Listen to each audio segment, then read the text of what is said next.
চিরদিনই তুমি যে আমার ধারাবাহিকে দেখেছিলাম আমরা অপর্ণার মা নিজেদের কলোনির ময়লা কর্পোরেশনের লোকেরা তুলে নিয়ে যাচ্ছে না বলে কলোনির লোকেদের নিয়ে ধর্নায় বসেছিল কর্পোরেশনের সামনে। কিন্তু তারা কাজটা তো করেইনি, উল্টে অপর্ণার মাকে অ্যারেস্ট করে নিয়েছিল। অপর্ণা জানতে পেরেছিল ওর বাবার কাছ থেকে। ওর বাবা 5,000 টাকা জোগাড় করে এনেছিল যদি উকিল লাগে, জামিনে ছাড়া পায়, কিন্তু কিছুই করতে পারেনি। ছুটে গেছিল অপর্ণা মায়ের কাছে। ওর মা অস্থির হয়ে গেছে, কিছুতেই ছাড়ছে না। নীলও গেছিল সাথে। নীল অ্যাডভোকেট হিসেবে পরিচয় দিয়েছিল, কিন্তু যেহেতু কর্পোরেশনের ভদ্রলোকের ভিডিও বানিয়েছিল, সেই অপরাধে ওকে অ্যারেস্ট করা হয়। এদিকে দেখেছিলাম আর্য স্যার মিটিং করতে বসেছেন। যারা এসছেন তারা আর্য স্যারকে বলেছেন, আপনার মতো মানুষ আমরা কোনো দিন দেখিনি, আপনার জুহুরির চোখ। আপনি অপর্ণার মতো একজন মেয়েকে এই কোম্পানিতে এমপ্লয়মেন্ট হিসেবে নিযুক্ত করেছেন। ও যে পথে আমাদের চলতে বলেছে আমরা সেই পথে এগিয়ে গিয়ে দেখেছি আমাদের লাভই হচ্ছে। অপর্ণা সত্যি একজন ভালো কর্মী, ওর অনেক বুদ্ধি আছে। এই যে প্রশংসা করছে, এই প্রশংসাটা আর্য স্যার বললেন অপর্ণাকে ডেকে আনো তোমরা, ওর সামনে আপনারা করুন। কিন্তু কিঙ্কর আর মীরা চুপচাপ বসে আছে। মীরা বলছে আগে মিটিংটা হয়ে যাক, তারপরে নয় ওকে ডাকা হবে। ওরা জানে অপর্ণা বলে গেছে ওর মা অ্যারেস্ট হয়েছে, না জানিয়েও কোথাও যায় না, বারবার বলছে আর্য স্যার, কিন্তু ওরা চুপচাপ আছে। কিঙ্করও বলছে যে মিটিংটা হোক। তখন বলছে কেন, অপর্ণা কি নেই, বেরিয়ে গেছে? বললো হ্যাঁ, ও একটু বাইরে গেছে। কি হয়েছে জানতে চেয়েছে, বলছে কোনো ইম্পর্টেন্ট কাজ ছাড়া তো যায় না। বলতে চাইছিল না, শেষে কিঙ্কর বলেছে ওর মা অ্যারেস্ট হয়েছে, কর্পোরেশনের লোকেরা পুলিশকে জানিয়েছিল, একটা ঝামেলা হয়ে গেছে। বলছে কি, অপর্ণার মা অ্যারেস্ট হয়েছে? তখন বলল আর্য স্যার, আজকের মতো আমি মিটিংটা আর করতে পারছি না, স্থগিত রাখছি। আমারই এমপ্লয়ের পরিবার বিপদে পড়েছে, আমাকে এখন যেতেই হবে, না হলে আমি মানুষ হিসেবে কী করে মাথা উঁচু করে দাঁড়াবো। কোনো কথা শুনল না, বেরিয়ে চলে গেল। অবাক হয়ে তাকিয়ে আছে কিঙ্কর আর মীরা। ওদিকে অপর্ণার মা অস্থির, কিছুতেই ওখানে থাকতে চাইছে না।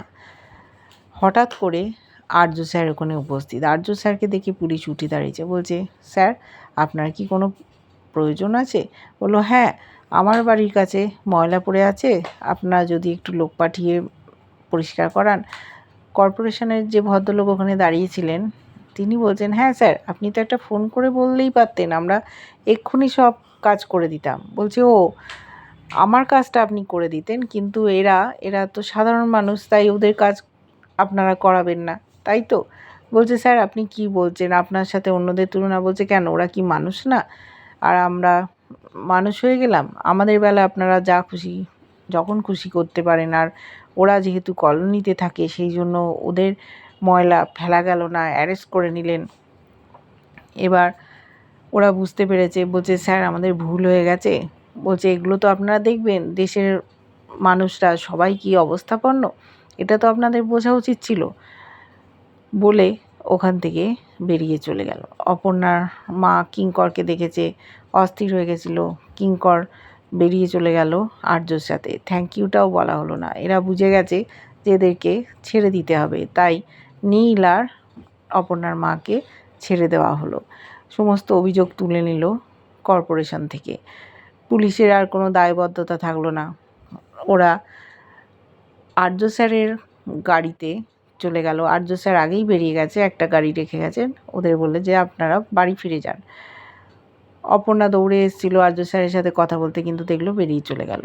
বাড়ির কাছাকাছি যখন এসছে দেখছে আর্য স্যার একটা বেলচা দিয়ে ময়লাগুলো পরিষ্কার করছে। ওরা তো দেখে অবাক। ওখানে কলোনির লোকেরা জড়ো হয়েছে।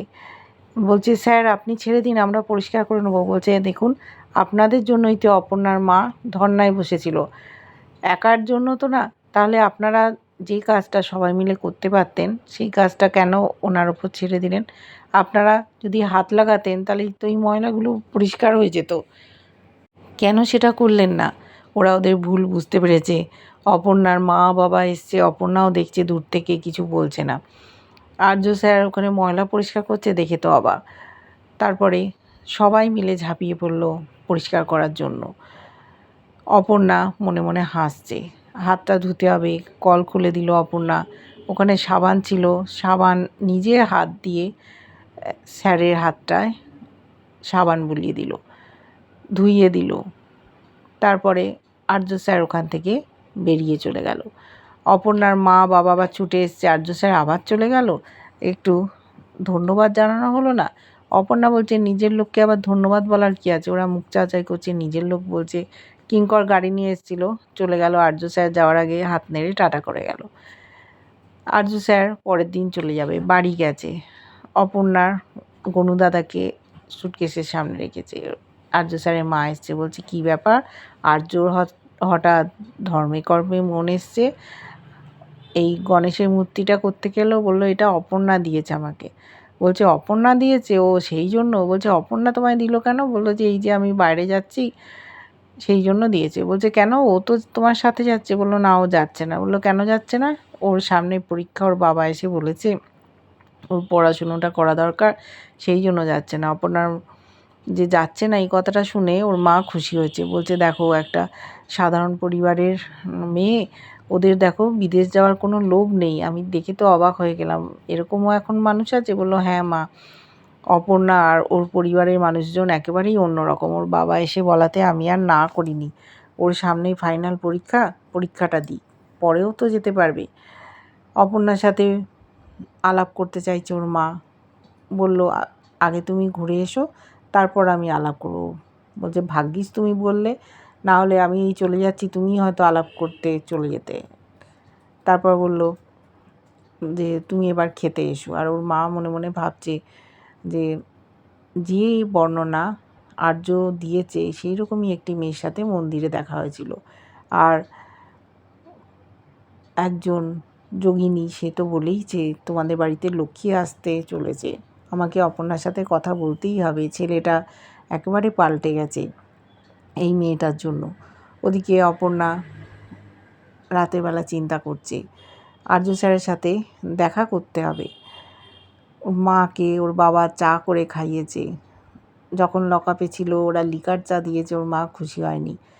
বাবার হাতের চা খেয়ে খুব খুশি। অপর্ণা পড়াশুনো করছে। ওর মা বলছে তুমি বিদেশ যাওয়াটা আটকে দিলে, আমি তো সাথে যেতে পারতাম, যে মেয়েকে আমি একা ছাড়তে পারছি না, একসাথে যাব, তুমি যে কি পণ্ড করে দিলে।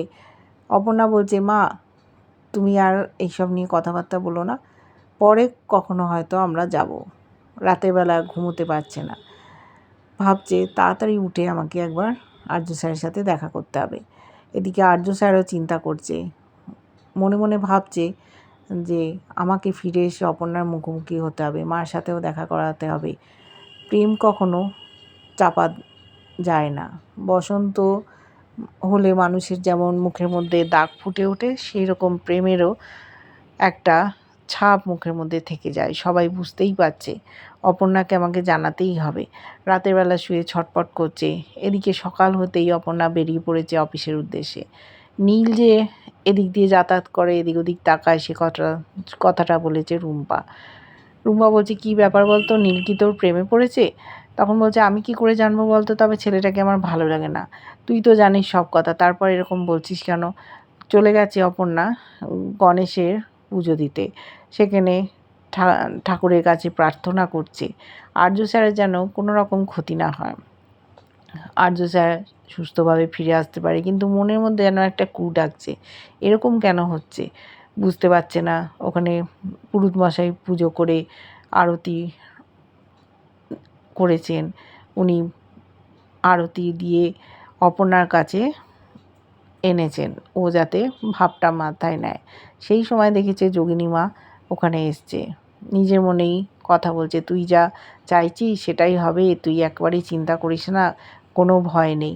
অপর্ণার মনে হচ্ছে যে স্যার তো একা যাচ্ছেন, উনি সাবধানে থাকবেন তো। এইবার দেখব সত্যি যাওয়া হয় কিনা আর্য স্যারের বিদেশে। কেমন লাগছে ধারাবাহিকটা জানিও। ভালো লাগলে লাইক কমেন্ট সাবস্ক্রাইব করে যারা ফেসবুক পেজ থেকে দেখছো ফলো করে সাথে থেকো।